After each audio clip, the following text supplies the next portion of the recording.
सृष्टि को चलाते हैं भैया। कौन? जिसने इस सृष्टि को रचा है। इसलिए कहा कौन कब आएगा कौन कब जाएगा ये प्रभु के हाथ में है। हानि लाभ 6 बातें भगवान के हाथ में है।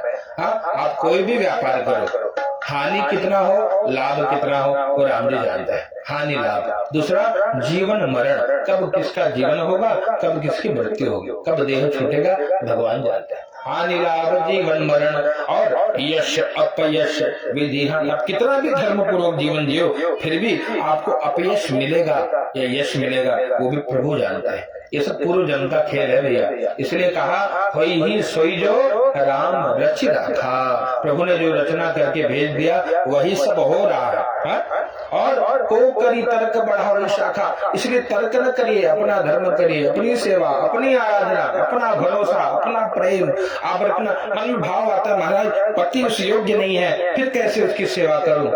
याद रखना आपका धर्म आपको मिलेगा, पति का किया हुआ धर्म कर्म उसके साथ जाएगा। इसलिए अपने कर्म को ठीक से निभाइए, आपको उसका अवश्य फल प्राप्त होगा। आपके जीवन में सुख अपने आप आ जाए अपने धर्म के कारण। और कोई भी धर्म करे, कहा यहाँ पर कहा किसी के साथ अन्याय नहीं होता।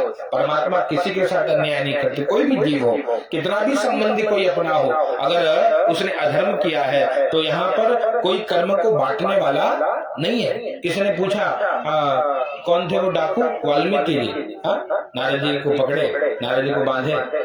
बोले कि अब तोहरो सीतारामे हो। बोले क्यों कर रहे हो? बोले परिवार के लिए। बोले कोई काम आएगा तुम्हारे? बोले सब काम आएंगे। बोले जाओ पूछ के आओ अपने माता पिता पुत्र परिवार कोई साथ आएगा? तुम्हारे पाप को कोई बांटने वाला है? बोले रुको मैं जाता हूँ। गए घर पे पिताजी को कहा पिताजी मैं डाकू हूँ। बोले अच्छा, अरे राम राम राम राम, तू सब जो लिया है कैसे लिया? बोले सब डकैती करके लाए।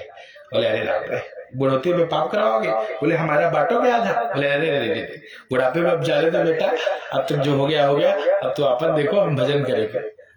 माँ को पूछा, माँ ने कहा बेटा सब कुछ बांट लूंगी, तेरे लिए जान दे दूं, लेकिन ये पाप मध्य बुढ़ापे में अपने माँ के ऊपर पाप ला देगा।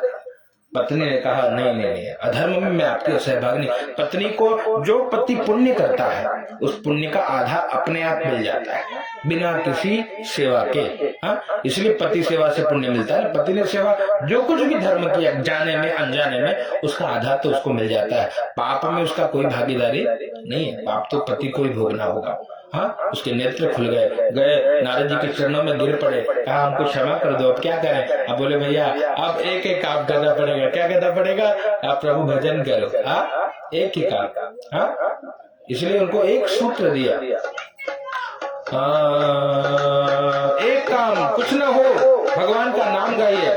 ओ राम सिया राम सिया राम सिया राम, राम सिया राम सिया राम सिया राम, राम सिया राम सिया